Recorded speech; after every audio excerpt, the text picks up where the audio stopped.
welcome back to my channel. I'm CJ Hart, and today I'm going to be crafting some clay sculptures using air dry clay. This is Crayola's air dry craft clay. You can get it at Walmart, Target, or online. It's pretty affordable, and for like 10 bucks you get that huge tub of it, so it lasts a really long time. Today I'm going to be making 3 different clay animals. Then I'm going to start with a duck. So it's been a while since I've worked with clay. I actually filmed this video like way back about 6 months ago, and I'm just now finishing editing it and adding a voiceover. So my apologies for not uploading. I've been very busy the last few months just with school, and I'm now working 2 jobs. So it's been pretty hectic.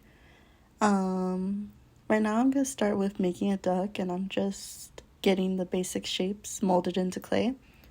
This clay is easy to work with. It's just not it's not professional grade like modeling clay. It's air dry, so it takes time. It's not like an oven set clay. I'm not an expert at clay, though it is one of my favorite medias of art, so I do enjoy working with it. This clay, I would say, is like a step up from Play-Doh's air dry clay, like the Model Magic. However, it's easy to work with for beginners. When I start making sculptures, I usually break down whatever I'm making into basic shapes, and then from the basic shapes I mold in the details and any other things I need to add in order to make it look how I want it to look. So right now I'm working on the duck's bill, I believe. Yeah. So the Spirits of Duck's head, that like flat oval shaped part is the bottom of the duck. And right now I'm adding the duck's bill. More specifically, I'm making a mallard duck, the male ones with the green heads. I don't know why I decided to start with the most difficult animal to make. But yeah, I'm just figuring it out as I go. The tools I'm using for are actually palette knives. And that like orange roller thing is from a Play-Doh clay kit. And then I have a cup of water in order to keep the clay moist, because it does need to stay damp in order for me to work with it. If it gets too dry, it'll start to crack. And if I use too much water, it'll get mushy and it'll become harder to work with. So just every now and then I'll dip my fingers in the water and make sure the clay is easy to mold.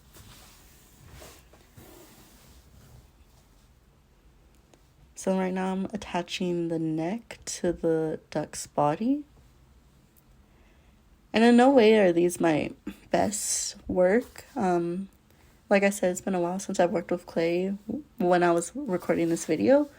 So I'm just getting used to I guess like my old methods and stuff.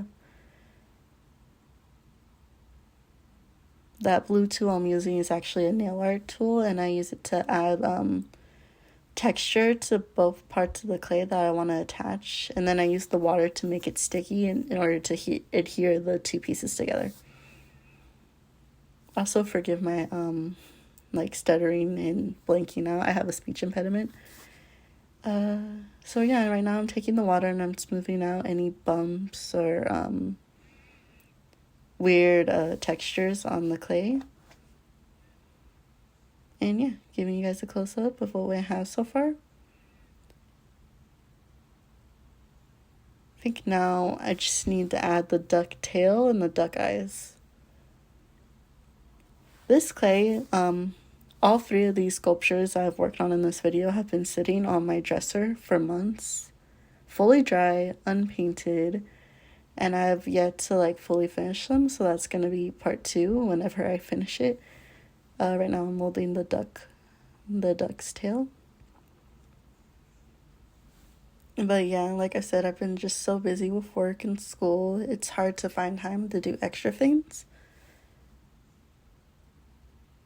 Again, using that method to stick it to the body and then just moving it out to make sure it's actually attached.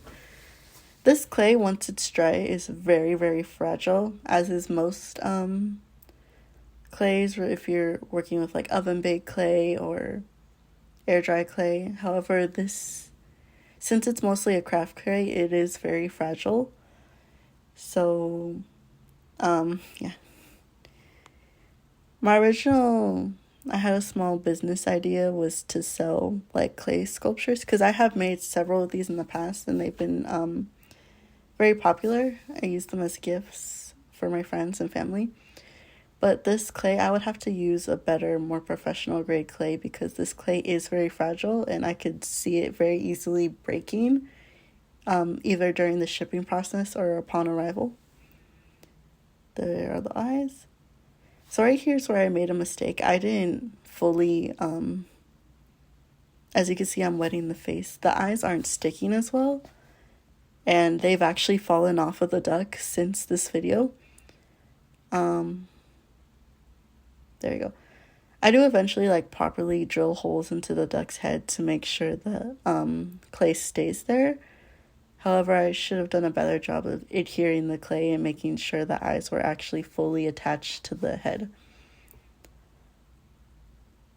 Also, I'm not shooting for realism with these sculptures. You'll see this duck is very cartoonish. That's just my style in any media. I go for exaggerated features, whatever I think looks cute. So yeah, now I'm making, I believe, I forgot which one oh, this is the sheep. I'm making one of those black-nosed sheep because I just think they're so adorable. And they already look cartoonish. So I'm starting with the sheep's body. Whenever I'm making a sculpture, I usually start with the biggest part that I think might take the most time. Again, I'm not shooting for realism. I'm just trying to get the overall basic shape of the sheep. I'll slap my reference photos in after I'm done editing to show what exactly I was shooting for. I think out of the 3 sculptures that I made, I think the sheep's my favorite because I feel like it looks the most of how I wanted it to look. Okay, now I'm making the head. Again, I'm using this method. It's where you essentially scratch lines and add texture to both pieces of the clay you want to attach. And then you use the water to make the clay wet and then do your best to stick it together without smushing it together. And then you go around the edges of the pieces you attached and make sure they're smooth and actually adhere properly. I've worked with clay for years. I grew up loving Play-Doh. I still to this day love Play-Doh and clay and slime and all of that. I guess it's just like a tactile thing. But I did take like a ceramics class back in middle school. And that was like ceramic oven baked clay with the glaze and everything. But yeah, I usually work with air dry clay or modeling clay. I just think they're easier to work with. Right now I'm using that same method to attach the ears to the head. I think each sculpture took me about 45 minutes to an hour to finish. The sheep I think took the longest because this was, it wasn't as hard as the duck. However, it did have a lot of small details that I wanted to add in.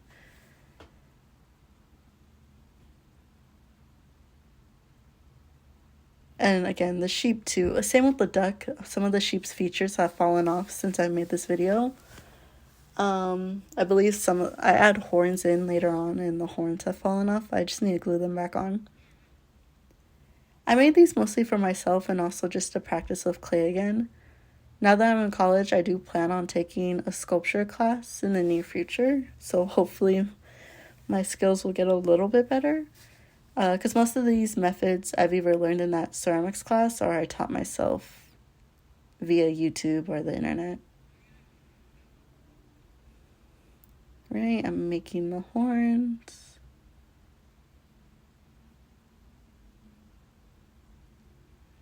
I think because I didn't properly adhere them to the head, that's why they've fallen off. This was also very late when I was making these sculptures. I think it was like 10 o'clock at night.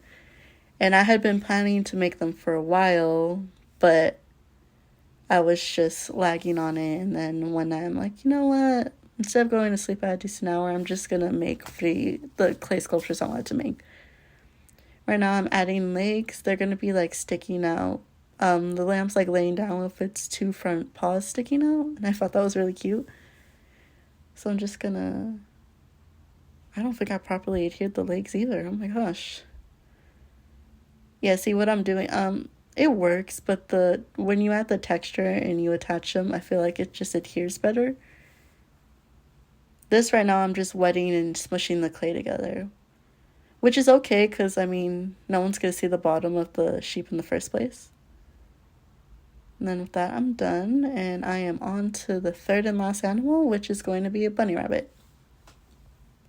Bunny rabbits happen to be my favorite animals. They're the animals I kind of identify with the most. I think they're so cute. I love their ears and their little whiskers and their little noses when they like twitch up. And yeah, I see myself as a bunny mostly because here making sure the ears are the same size. Mostly because they're usually associated with being like chubby, with having buck teeth, and I know you guys don't know what I look like, but I do have like a gap in between my teeth. And yeah, they also scare very easy, and me too. I'm a very jumpy, like paranoid person. So I get bunnies. They're understandable. Just adding details to the ear. The bunny had to have been the easiest because I've made clay bunnies before. In the past, I've made a red panda, I've made a llama, and I've made a pug. And I feel like I've made more, probably.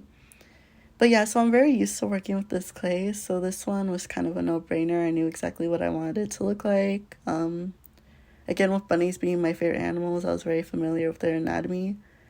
I've never had a bunny, though, but it has been, always wanted one. It's one of my dream pets, next to, like, a chinchilla. Again, adding the detail. Like I said, I'm not shooting for realism. However, I feel like a bunny's ears are some of their most defining features, so I just wanted to make sure I got it right. And sorry for my raspy voice. I think my allergies are acting up. The weather has been crazy where I live. It's hot one day, and then it's raining, and then it's super cold, and then it's hot again. So my allergies have just been flaring up over the last few days. Alright, so I'm going to start by making the body.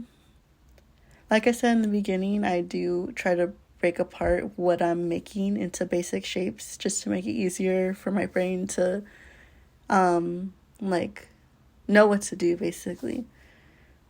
So the bunny's kind of going to be, like, sitting up with its hind legs, like, folded up.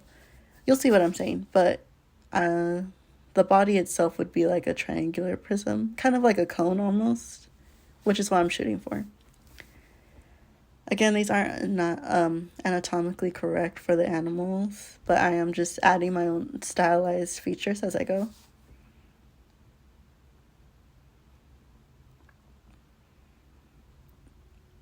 Sorry about my blue nails too. That's another like impulsive thing I did late the night before.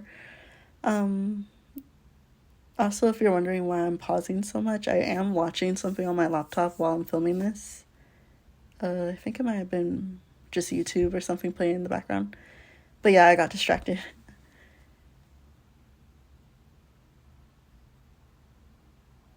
Adding the feet. At this point, I think it was like almost midnight and I was really tired. But I wanted to finish filming because I wanted them all done in the same day. Like, I did not properly adhere. The leg shapes could have been better and also attached more properly. I was just super tired. Right, there are the hind legs. I think these I took more time to, since they were bigger, I made sure that they were actually attached properly. And yeah, just smoothing out everything. I think the clay had started to get too mushy from adding too much water, so I just wanted to let it dry for a minute. And And then I believe those are the eyes. Oh no, it's the tail. Oh, bunny tail.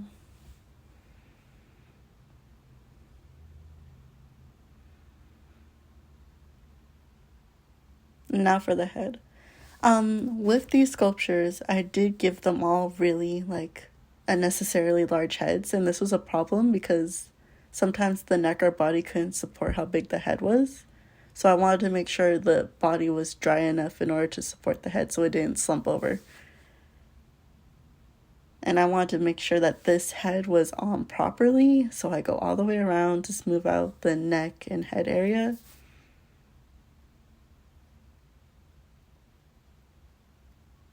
And there.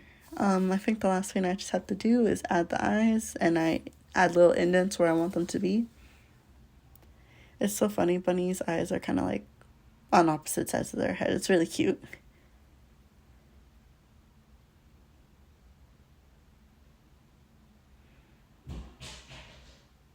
Oh, sorry about that. I don't know what that was. And then the last thing I do, I think I add just a little face detail, like their nose, mouth. And with that, I'm done. Thank you so much for watching, and I hope you stay tuned for my next video. I promise I'll get better at posting.